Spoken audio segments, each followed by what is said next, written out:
Before we begin, I'd like to take a minute to acknowledge a tiny little milestone. As of this recording, I've published 8 episodes, an intro, and a prelude. Today, those videos totaled 106 views, marking the first 3-figure milestone for the Crow's Nest.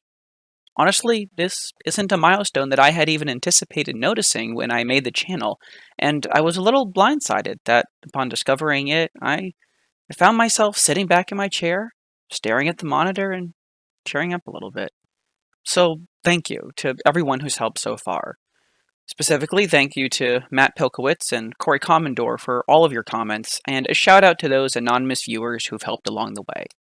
Thanks, buddies!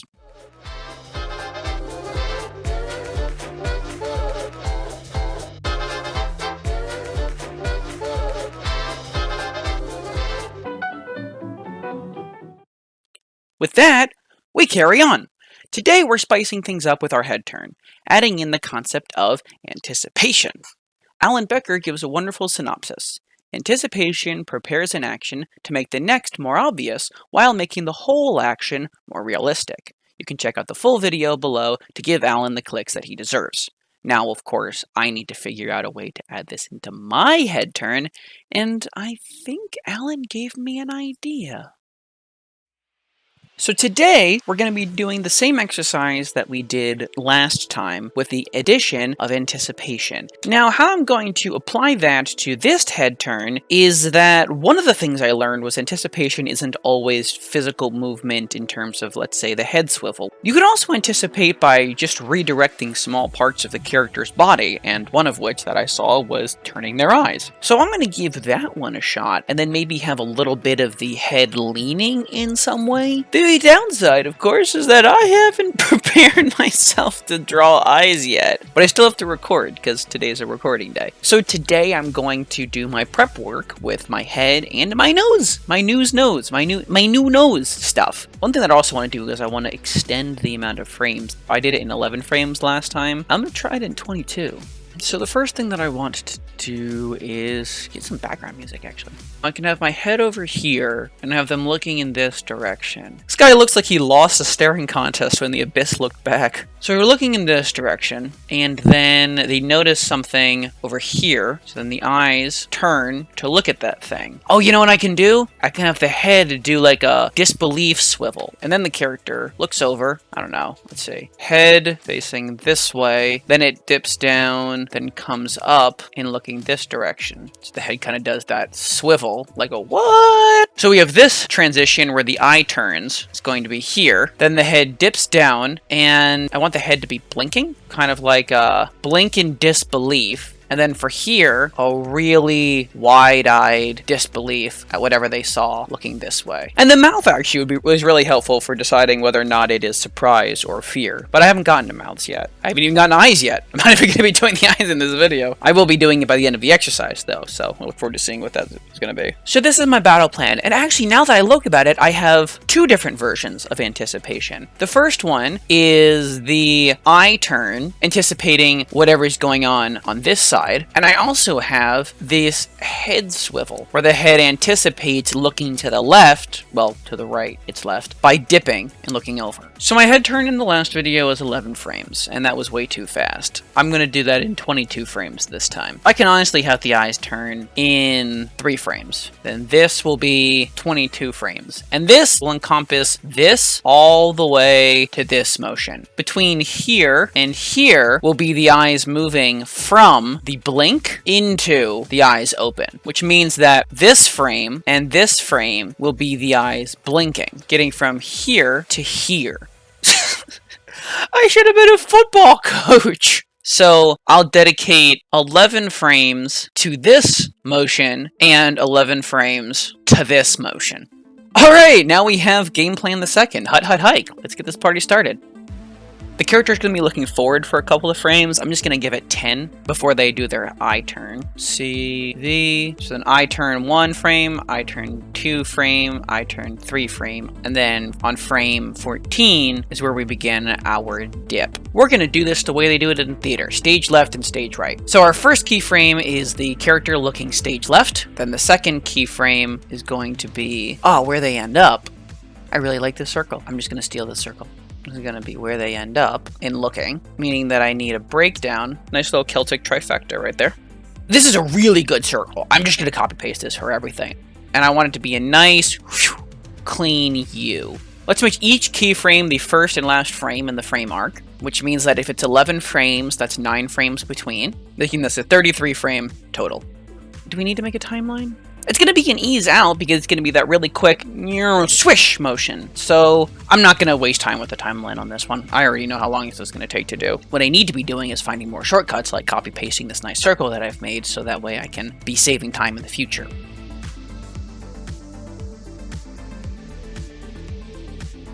I need a reference for pasting these. I need to make this U so I have something to follow.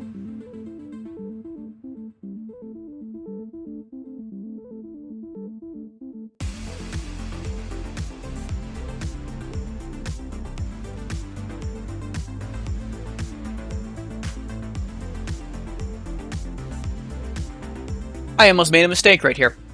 I need to make a timeline because I put this frame not only halfway between the frame before and after it, but also halfway between these two circles.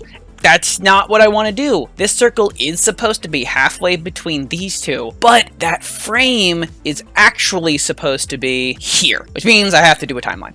I made that mistake when I thought I wouldn't.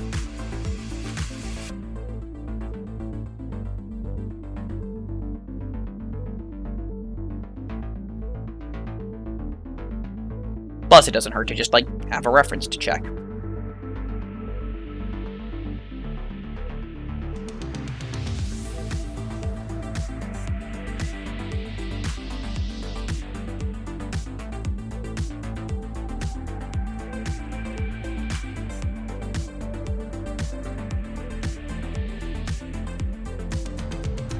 that's where we land.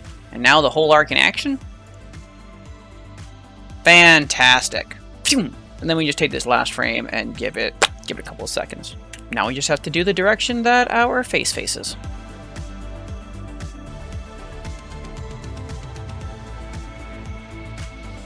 You know what, I'm going to make these all one frame, and then I will splice them when I get to making the eyes. That way all of my edits just carry over. So now I'm mimicking the motion while I'm sitting here, so that way I can get a feeling for how I want the head to turn and what direction I want it to be facing.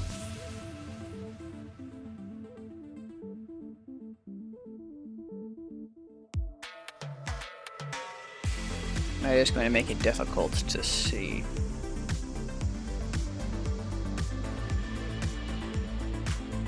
What is the best way to go about this?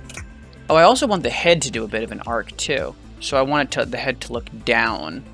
Okay, so I'll make a breakdown then. Let's work backwards then. So if here they're looking over to the right, let's make this the frame where the character is looking straight down.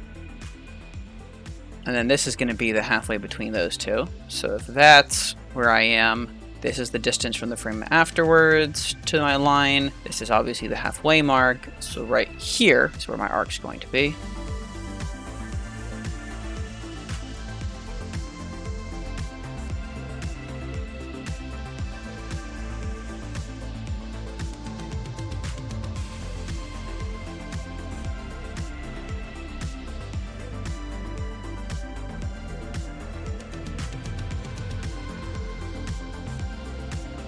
Does that come out along the lines of what I want? Before I go and dedicate myself to the cause here, let's see if that's the vibe that I'm going for.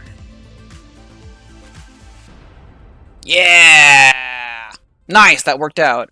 Here's the interesting part. My center line isn't actually going to go any further this way. Now it just curves up. So this connection point is going to end up somewhere here, and this connection point is going to end up somewhere here, as the character ends facing this way instead of this way. So when trying to figure out the angle change of the direction that the character is facing, it looks like we're going to be starting here in front of where this nub is and ending here right in front of this nub, which means that our halfway point can be right about there. So I'm going to make my life easy and use this nub and that nub and just go from there. It's close enough. No one will ever notice the difference, especially because this is just references.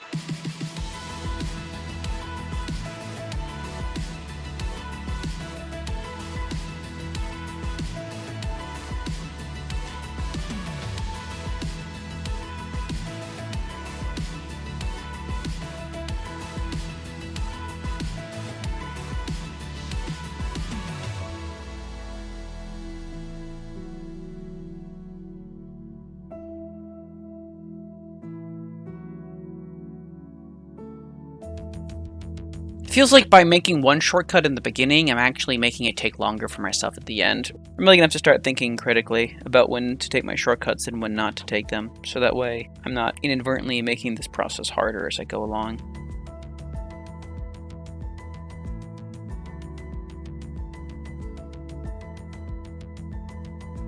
Wait, how do I keep accidentally deleting frames? Oh, I keep adding in frames. Somehow I keep misclicking and adding in a spare frame.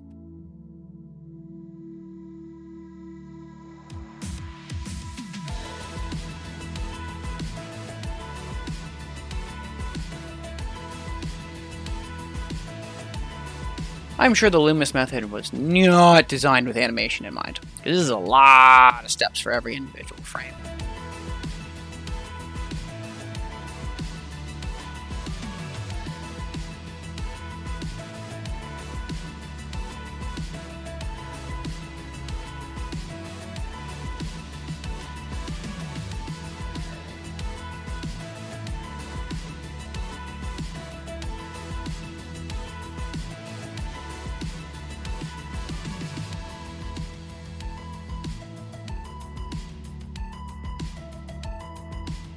What does that even look like? That's awful.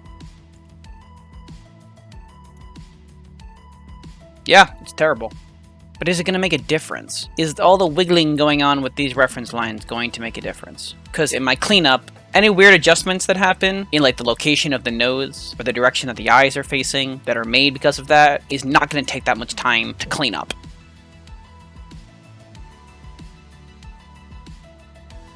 Now, by this point, the ellipse is going to be center and the head's going to be cut in half. So that's at the halfway mark, meaning that's where the cutoff's going to be.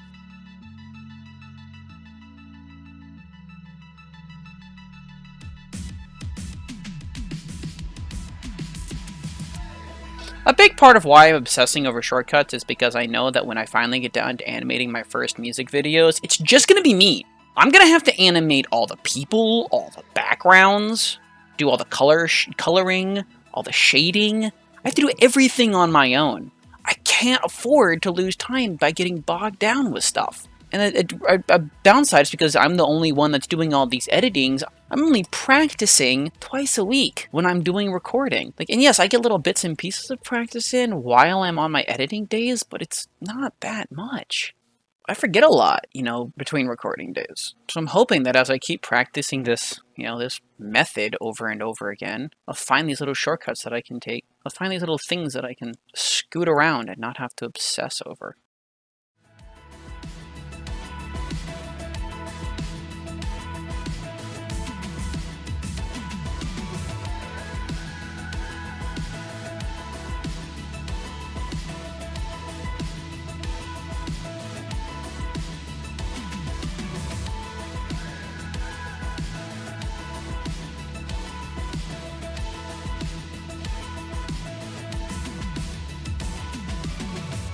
And then, alright then, with those sides shaved off, do the ellipses on the other side. And this time I'll just make an ellipse and then kind of drag it around where it needs to go. Oh, you know what, even better? Copy the ellipse from the other side. It needs to be a little wider. Yeah, because the head is turned a greater distance, and it will be continuing to widen.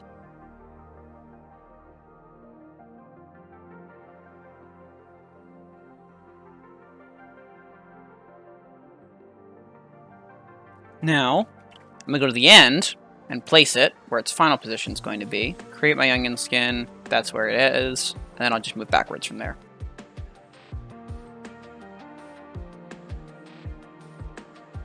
Ah, quite the opposite. I do need to do this technique, but I need to do it in the other direction. Right now, I'm accidentally easing out in the wrong direction right now. Okay, scratch that.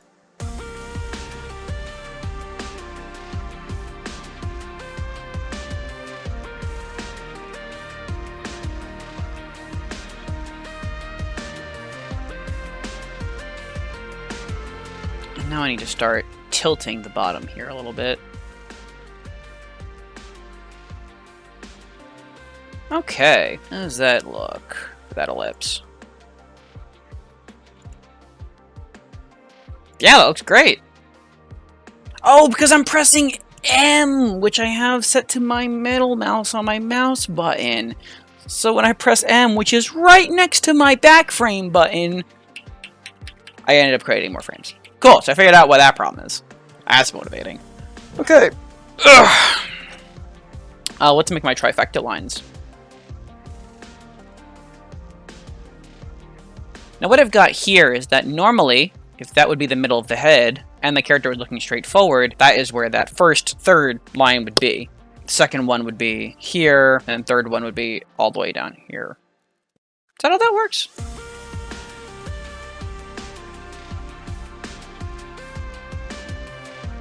Oh, I see what the problem here is. So this part where the head is cut off should actually be like all the way in here, not all the way out here. This ellipse should have been like that.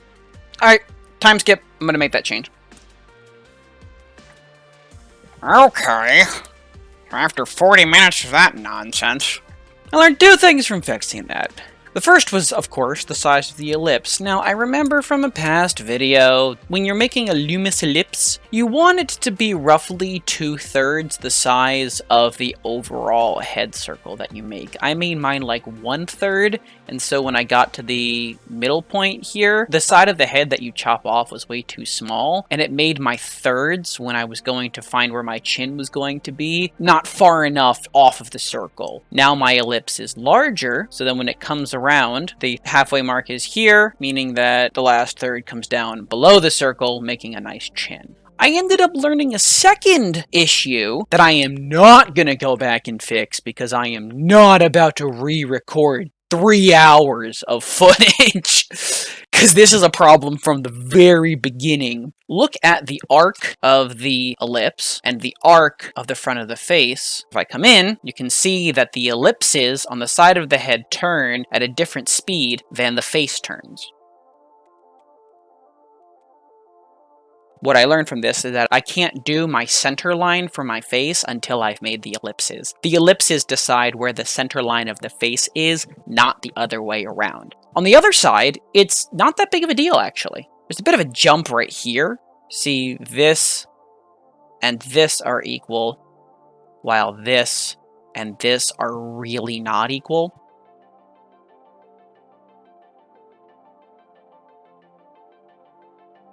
Now, with all of that learned, let's see what our final framing comes out to. It's not bad.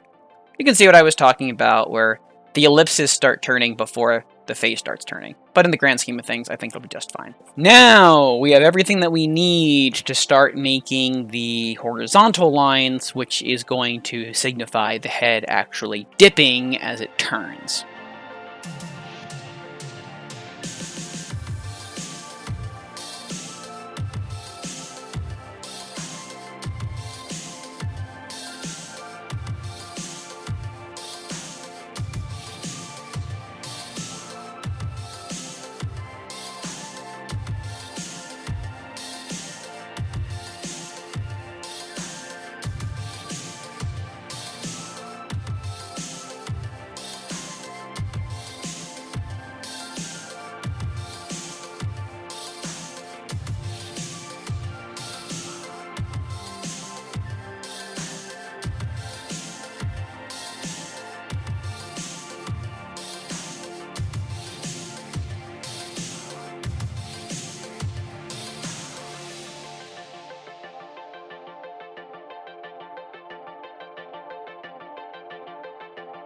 Alright, now that I have my second keyframe reference line and my first keyframe reference lines, I can do halves to get over there. Theoretically! Please work, please work. It really made me look good if I didn't have to redo this.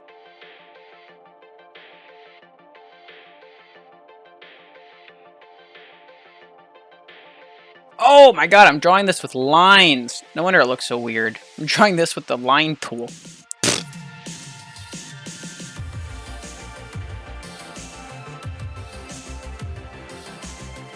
I remember having so many problems drawing horizontal lines back when I was doing the brick. Now look at me, I'm drawing a million of them. I'm gonna get good at these horizontal lines, that's for sure. Yo, maybe if I take it some time and get some really good brushes, I can learn how to set myself up so I can be doing this in one fell stroke. That's what all the really cool artists do. They can like do all this shit in just one pen stroke. It's nutty, man.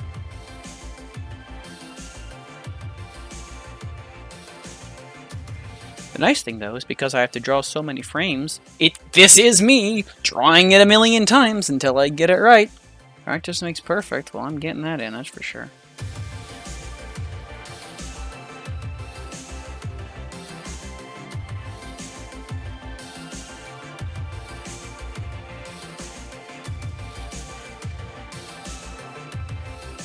I got really unlucky because I had managed to get a whole video ahead of schedule because I split one in two. And then my power went out. I couldn't get anything done. I spent some of that time on my phone with what Wi-Fi I had practicing, noses.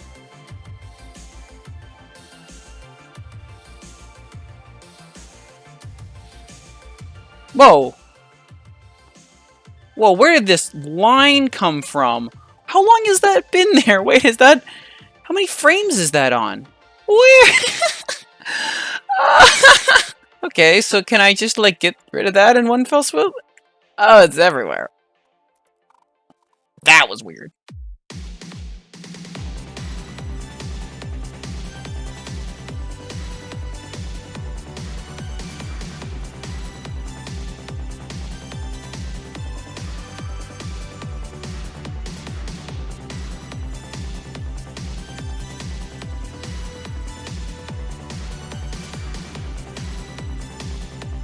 Yeah, I don't want these to be curved. I have enough problems with the curved ones on the other side. I want these to be simple. And I'm curious to see how it'll look.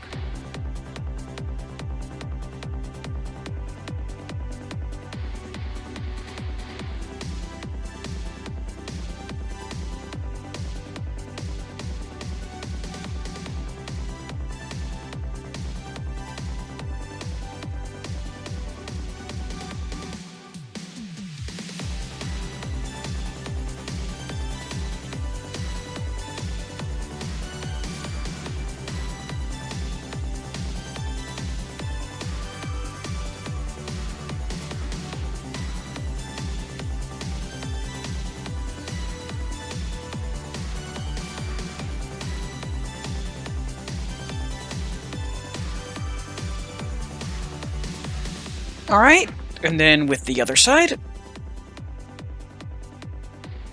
Nice! Phew. I think that comes out really well. And since I added twice as many frames for the turn, plus the frames at the beginning and the end, I can keep it at 24, and it's still nice and smooth.